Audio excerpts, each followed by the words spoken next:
I think it is utterly fascinating that we don't know the creator of Bitcoin. Who made Bitcoin? Satoshi Nakamoto. Satoshi Nakamoto. What could possibly be the motivation for us not knowing who this is? His disappearance is what really solidifies Bitcoin's decentralization. And this guy actually gave humanity something for nothing. Satoshi Nakamoto First beneath an I do know the one person on the planet that can find the true identity of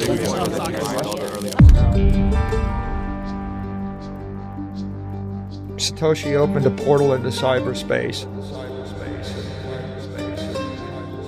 Once your eyes are opened, you see it all differently.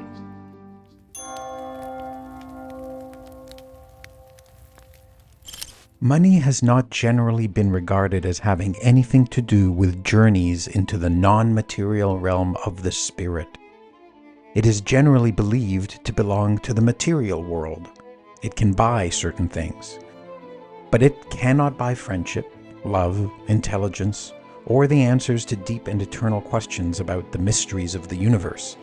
In fact, money is accused of leading people away from these. This, however, takes us to the curious matter of Bitcoin. In 2009, a brand new form of money was created and released to the world. It was called Bitcoin. It went on to become the fastest asset in the world to reach a $1 trillion valuation. It garnered the attention of the entire financial world. Impressive, but not spiritual. Apart from that, though, quite unexpectedly, many people who study Bitcoin discover that it arouses within them life-altering spiritual journeys. When so few things in this world inspire such experiences, including many of the things that promise to do so, why does Bitcoin do this without making any such promises? Our search for the answer to this question begins at the beginning of Bitcoin's story. It is a story unlike any other.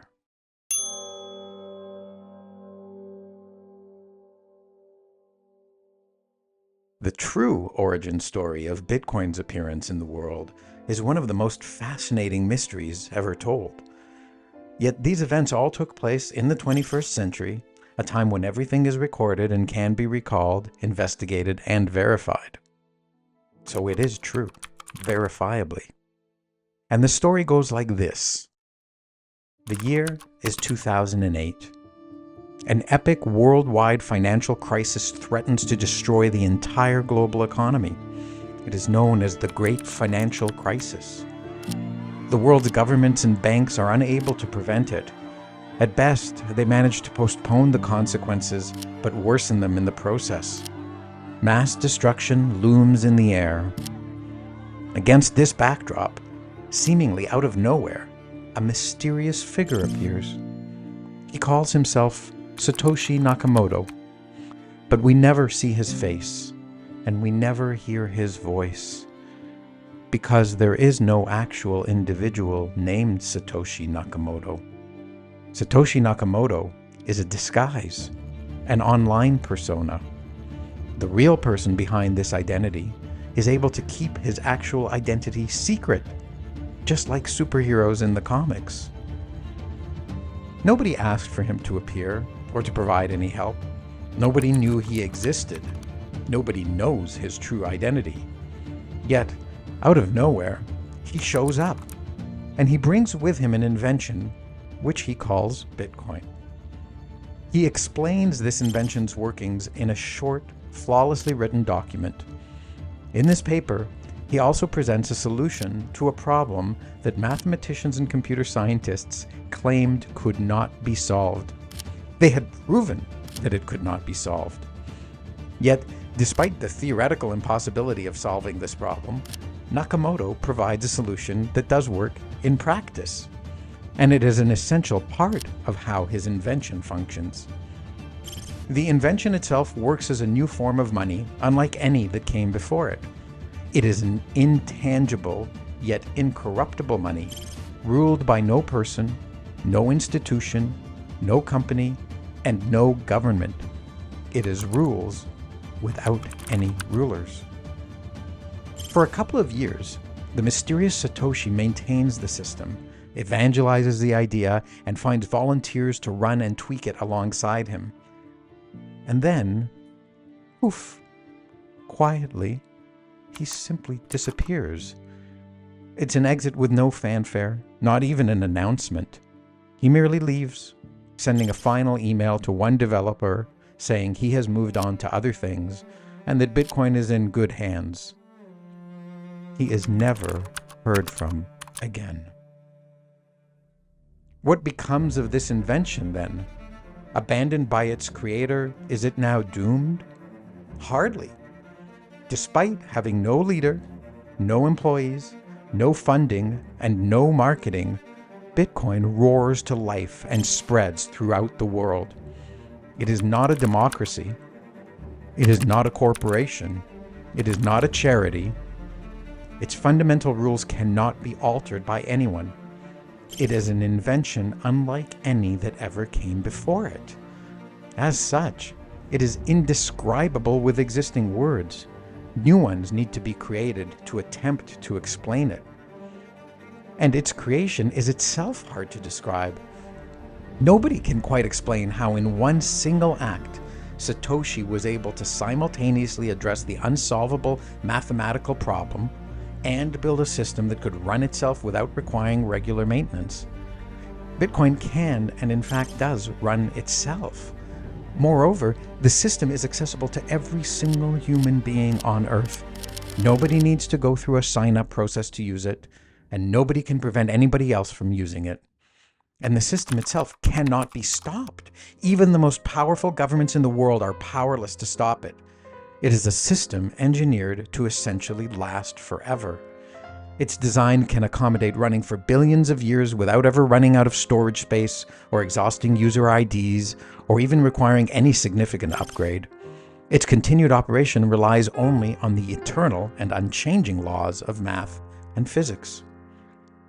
Bitcoin does so many things that no invention before it could. How did Satoshi do it, people wonder. But because he's vanished, no one can ask him how he did it. In vanishing, Satoshi took with him these secrets, but he left behind, abandoned, approximately 1 million bitcoins that he himself earned in its earliest days, long before the coins were worth anything to others. We cannot ask him why he invented Bitcoin, how he remained hidden, why he disappeared, how he came up with these ideas, or where he found the strength to remain hidden after his disappearance, either at times when Bitcoin was being attacked and looked like it needed his help, or when his million coins reached a value of $1 billion, and then $10 billion. We can only ask ourselves questions about Satoshi. What kind of person was this mysterious creator of Bitcoin, who solved a problem thought to be impossible to solve, who kept his identity hidden from every single person and agency in the world, who built an unstoppable and indestructible system, and who mysteriously vanished and turned his back on extreme fame, power, and fortune, rewards so often sought by so many? There are more questions about Bitcoin's story than merely those about Satoshi. In our modern world, we have been raised to believe that nations and large corporations are the world's most powerful entities. Yet, while many of these have opposed Bitcoin, seeking to ban, destroy, seize control of, or compete with it, none have managed to do so. How does Bitcoin survive despite having so many powerful enemies? Why are they its enemies? Why have some changed their views to become its allies? And why have so many people become believers in Bitcoin as a solution to many of the world's problems? When we hear this story, we must remind ourselves that it is not a story distorted by thousands of years of history, by changes in languages, by a lack of physical evidence to support it, or by any of these other obstacles that ancient myths suffer from. It did happen, and it is in fact continuing to happen before our very eyes. There are already many exciting chapters in Bitcoin's short history. Consider the episodes where nations like China, Turkey, and India outlaw it, or when in America, powerful politicians seek to ban it. There's the attempts by leaders of financial institutions to use their authority and influence to harm and discredit Bitcoin. Yet, Bitcoin survives all these attacks. In fact, it is made stronger by them. The battles do not end there. The heads of the world's largest banks take note of Bitcoin. They laugh at it at first. Then they vilify it. Then they welcome what they think is its underlying blockchain technology. Slowly, they begin to accept it, but they remain cautious. Huge corporations like Facebook attempt to create substitutes, mustering their huge audience, capital reserves, and reputation. They fail. Entrepreneurs and plenty of charlatans pretending to be entrepreneurs try building copycat systems. They obtain the backing of large venture capital firms. They spend hundreds of millions to market their alternatives. But these come and go like the seasons. Bitcoin is often imitated and often attacked, but never duplicated or destroyed. Were it not for the fact that Bitcoin's origin story is so fully documented and so thoroughly and provably verifiable, critics could easily dismiss this story as an unsubstantiated myth, given how many attacks Bitcoin has reportedly survived. What makes this so extraordinary is that this is a story that flies in the face of many widely held beliefs. This story dispels the belief that we cannot solve problems that experts, scientists, and mathematicians claim to be unsolvable. It erases the belief that a person cannot maintain their privacy or keep secrets. It eliminates the belief that it is only fame, fortune, or power which motivates people. And it invalidates beliefs that nations and corporations are all powerful. All these beliefs are, by this one true story alone, completely shattered. We are left with the realization that it was these old beliefs we held that turned out to be the myths. This story of Bitcoin's origin destroys beliefs so widely held in our present culture that not believing any of them could be considered by many a sign of insanity, or at the very least, a sign of being hopelessly unrealistic. After all, if you disagree that people are driven by greed, whether for power, money, or fame, you are deemed so foolishly naive that you must be stupid. If you believe you can create something worth hundreds of billions of dollars that the world's most powerful governments and armies couldn't stop, you'd be labeled delusional. If you claimed you could do this while being left completely in peace, out of the prying eyes of the media, investigative agencies, and countless others, most would say you were completely ignorant of the facts of reality. And yet, Satoshi showed all of these things were actually possible. The truth of this story forces us to accept that it was our beliefs that were false, and that such ideas as these are not in fact false and insane, but true and attainable. What are we to do then? It is said that nature abhors a vacuum. When something vanishes, it must be replaced with something else. This shattering of old beliefs, then, is the entry point to a new worldview. Seeing that our previous beliefs were false means we must erase them from our belief system. But we cannot leave blankness and emptiness where they once stood in our minds. We need to replace them. The telling of the story of Bitcoin, in shattering old beliefs, thus reveals the entry to a new world of beliefs, which replace the old and cynical ones the story erased. Even more importantly, it causes us to ask what the implications of those new beliefs are. New questions arise, such as, since expert proclamations may be false, which ones in fact are? Should I strive to maintain my own privacy? Can I too avoid being controlled by corporations and governments? What are the things that I value over money, power, and fame? As may be obvious now in retrospect, the best way to initiate a new spiritual journey is to erase old beliefs that no longer stir one's spirit, ones which maybe never did. And since this is what the true story of Bitcoin actually does, it is not surprising that many who hear it embark on a spiritual journey, one which involves asking questions like, where does power really rest today? What else might I believe that is false?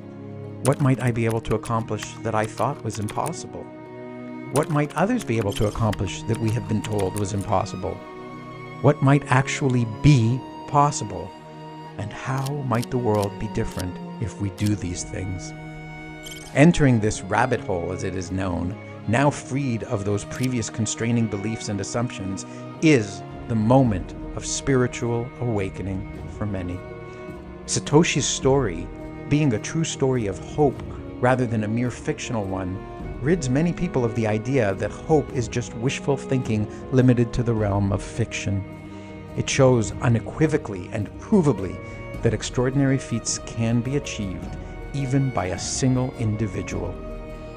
Armed with this belief that many more things are possible than previously thought, the incentive to dream and to hope and to work to make those hopes and dreams come true in reality is ignited.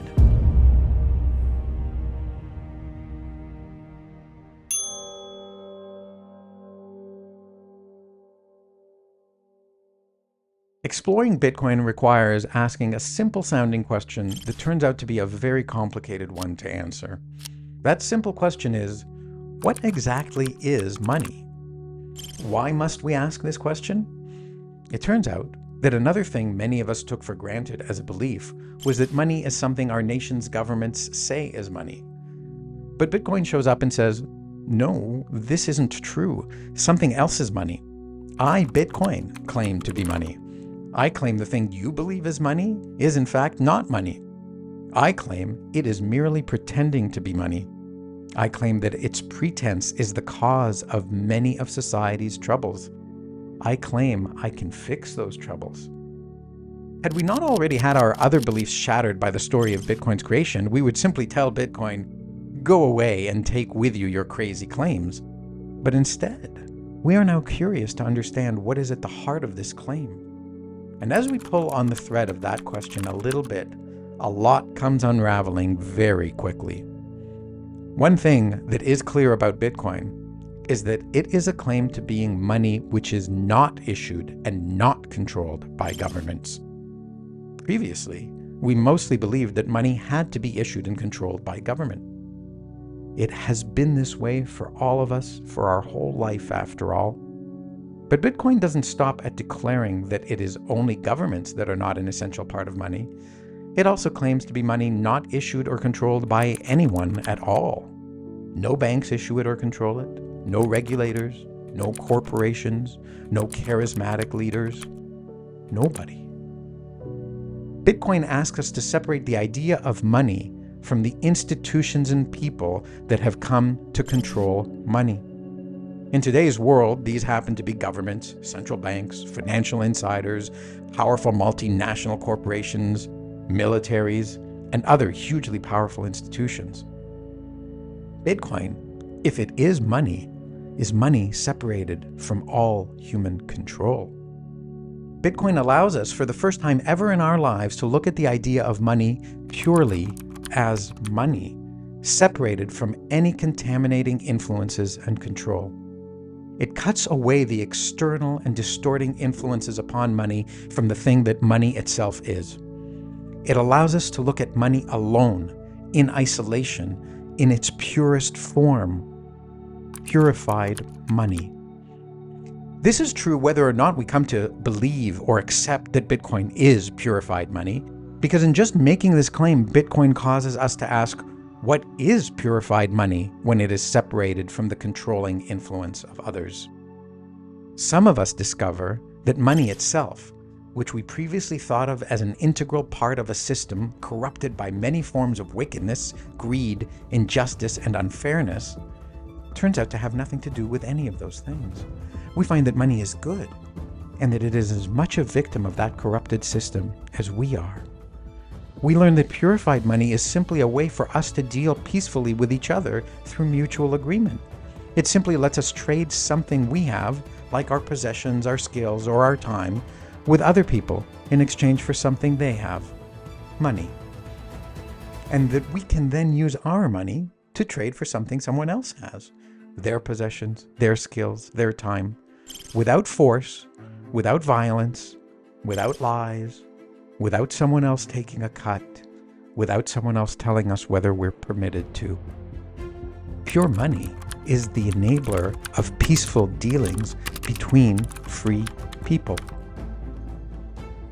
This is a powerful insight in and of itself, but it also opens us up to a further step in our spiritual journey, exploring other things in their purest form.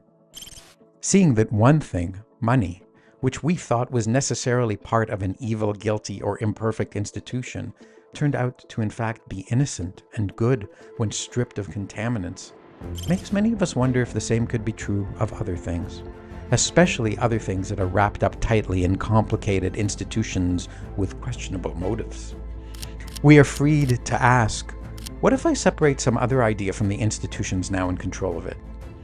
What is education apart from the schooling system and degree-granting institutions?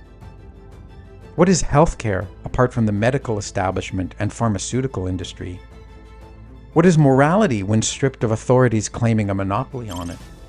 And for some, or perhaps many even, what is spirituality, religion, or God apart from the institutions claiming to speak on their behalf?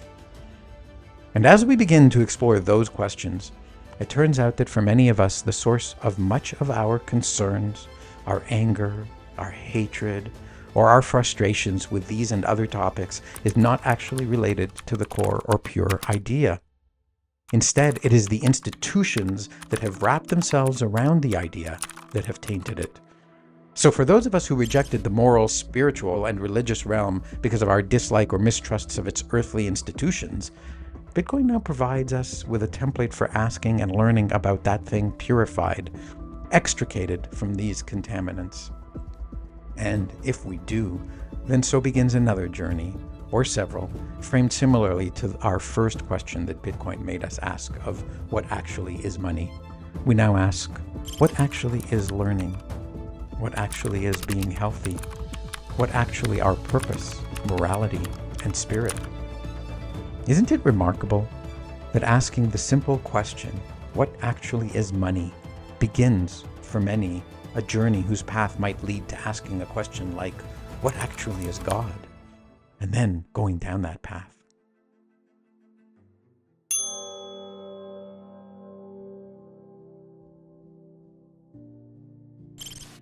Bitcoin is purely digital. It is intangible. It is non-material. The non-material is the spiritual. It thus follows that Bitcoin is a spiritual form of money. Bitcoin does require things that come from the material, non-spiritual world, all that math and physics and computer programming that go into it. However, it also requires reaching a conclusion that states, this is what I personally believe that good, pure money really is, and which I will therefore use as money. And there are many implications of reaching that conclusion, spiritual implications. First, one must accept that an intangible thing is nevertheless real. Much of the dismissal for many people of the idea that the spiritual realm is real comes down to its immateriality. They hold the following to be true. If I can't touch it, then it isn't real, or at least it isn't as real as some alternative that I can touch. Many people even believe that the intangible is just an illusion. Some go so far as to assert that their consciousness and their free will are just illusions. You cannot touch consciousness or free will, the argument goes, and so these must just be illusions created by those things you can touch. However, if you find yourself believing in Bitcoin, you have reached the belief that money that can't be touched is more real money than any that can be touched. And once again, you have a model for re-examining your previously held beliefs about reality and purity of things that can't be touched. But it is more than merely its intangibility that makes choosing Bitcoin a choice that necessitates accepting immaterial ideas as both real and important. This belief that Bitcoin is pure has another very important implication. Making the choice to use that which you believe to be pure. This too is a spiritual decision. Why choose to use pure money? What is special about purity? Why not mix something else in? After all, we have a system of money that already has government, central banks, and all those other characteristics mixed in. Why choose purity? The answer to this is not obvious. To arrive at choosing a pure money over one that comes pre-mixed with other things one must hold that purity is goodness, or at least one must hold that purity lets the goodness of a thing come to the fore. We can make a quick exploration of this idea through an analogy to food. Consider a pure, ripe banana. A pure banana can be used in many different ways. It can be eaten on its own, blended into a smoothie, baked into banana bread, added to a banana split, or taped to a wall and sold as art. But once made into something else, the banana is committed to a state other than pure banananess, thus limiting its potential uses. Thus, a pure banana can be used by more people for more things than can a banana strawberry smoothie. And it is specifically the fact that it does not limit how you can use money that Bitcoiners believe is what makes Bitcoin, pure money, better than adulterated money. This means that Bitcoiners hold that the freedom to choose what to do with money is good. Bitcoiners have made a judgment on what freedom is, and they have a sense of what it means. This means that Bitcoiners hold that the freedom to choose what to do with money is good. Bitcoiners have made a moral judgment on what freedom is, and they have a sense of what that means. That it means being able to make personal choices. Freedom is, of course, another spiritual idea. You cannot touch freedom. Yet, if you value pure money, you value money whose very use is the exercise of freedom.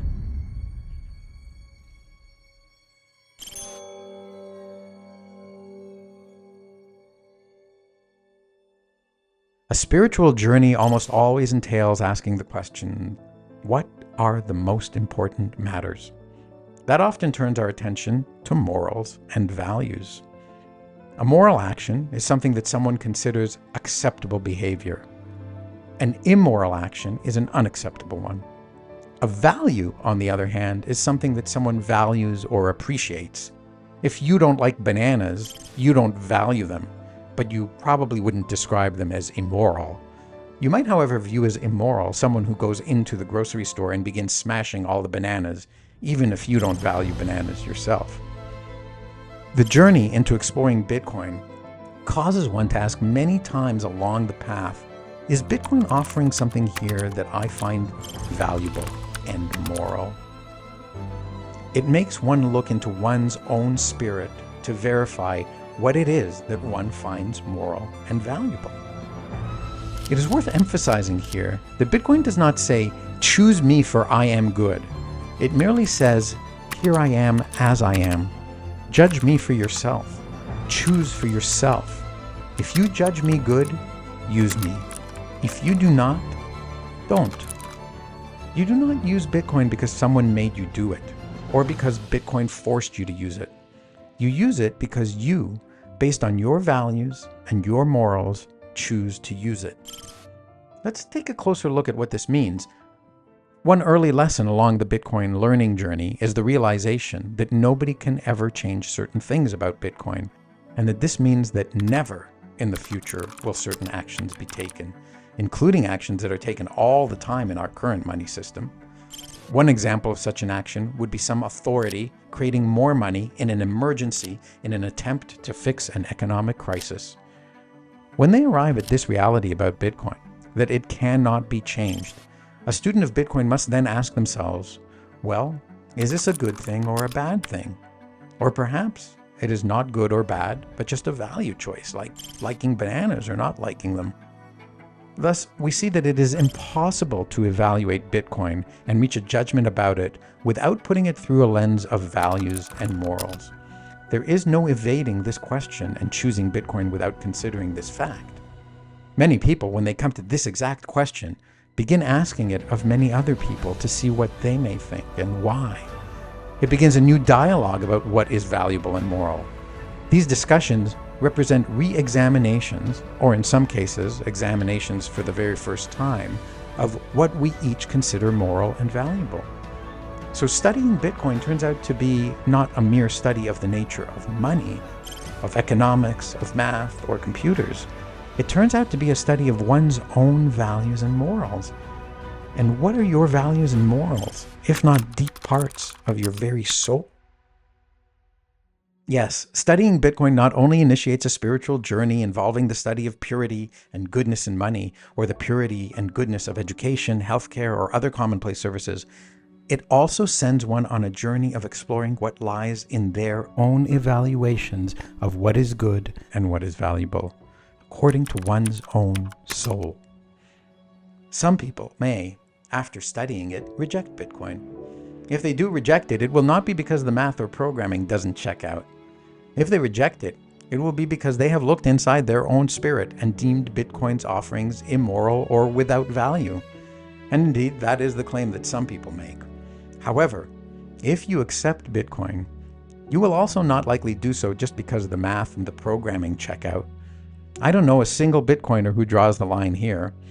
If you choose Bitcoin, you will have chosen it because you judged that what Bitcoin offered was something moral and valuable that nothing else offered. Why might you judge it good? Is it because, for example, it can't be stolen? Good, in this case, is a moral judgment. It is because you accept spiritually that stealing is bad. Bitcoin asks you to discover your morality for yourself rather than telling you what is and isn't moral.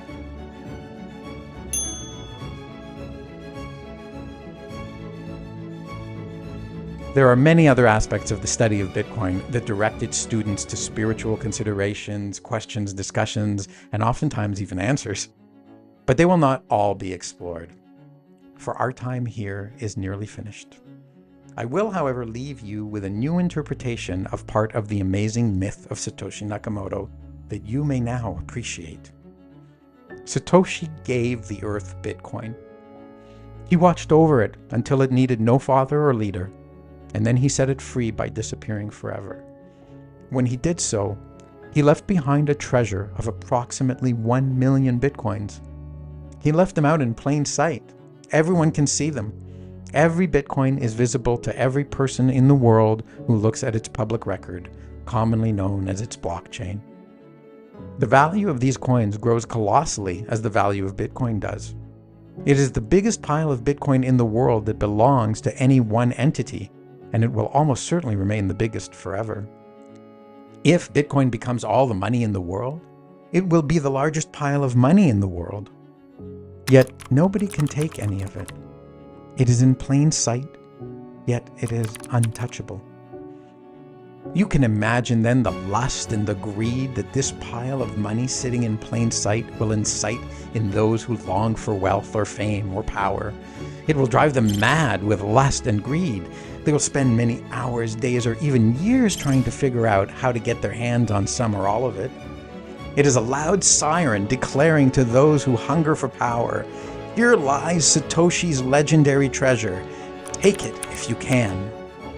Yet, as this fortune grows, it will serve as an example to all of humankind that pure money belongs only to the one who earned it. And pure money gives its owner the freedom to do with it as they choose. And this pile is Satoshi's money. And what Satoshi chose to do with it was not to buy anything material with it. His choice was not to use it to become famous and have people tell him how great he is. His choice was not to use it to become a powerful man on the world stage, influencing policies that affect the lives of others. Instead, he chose to use this money for another purpose. He chose to make it into an eternal monument dedicated to the human spirit. To stand there forever, to show that one person can accomplish many things that others have proclaimed to be impossible. It stands there forever to show that one person can stand up to widely held beliefs and prove them false. It shows that one person can ignite a movement to question the necessity, validity, and authority of the most powerful entities in the world. It stands there forever to show that a person can in fact sacrifice wealth, power, and fame to create and do what is morally good. It stands there forever to say humanity can make good things that last forever. As Bitcoin grows, this will be a treasure that everyone in the world will look at someday in their life. This treasure will guide them into studying Bitcoin, perhaps only because they are driven by a greedy desire for easy wealth, which makes them curious about how they might be able to snatch a portion of this treasure. And when this treasure turns their attention to studying Bitcoin, it will ignite in many of them their own spiritual journey. They too will ask, what exactly is money? What exactly is pure money? What exactly is pure education, healthcare, morality, and more? They too will ask, who am I? What exactly am I? What is the pure me? What do I do with my time and my energy?